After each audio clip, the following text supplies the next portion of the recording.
it's a hard business. Like, it's hard, dirty work, and then you're at the mercy of the environment where you're at.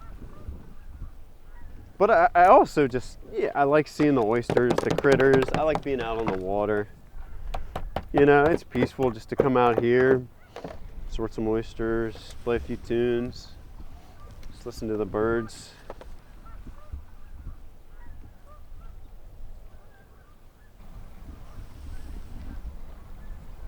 So I grew up in Annapolis area, in Crownsville.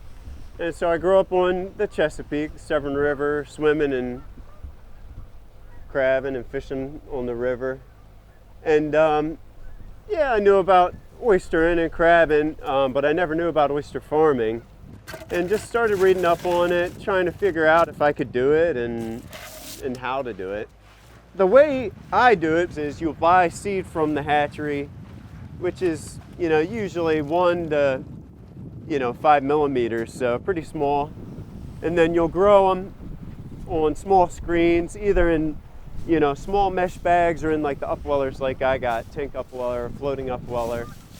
And then you'll move them out to either bottom cages or floating cages.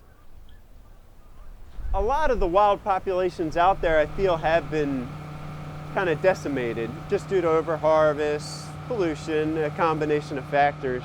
Pretty much anywhere there have been oysters, the stocks are way down from historic levels. I feel like anywhere that you can kind of leave those wild populations be and let them just kind of grow and help sustain themselves, that's good. Just let them sit there and do their own thing. So if you can just buy your own seed, and everything I take out is oysters I put in, so you're really not, you're not harming the ecosystem much. I mean, I think you're improving it. They're nice in that you just put them in the water, and they're filter feeders, so they're eating the algae out of the water. And you can see, when you bring up these cages, just all the little fish, the blennies, the gobies, the skillet fish, the toadfish that like to live in the cages, the blue crabs. And so you can tell just having the oysters there, they are the base basically, since they're the direct eater of the algae. They're creating, their own environment, and there's all these species that depend on the oyster.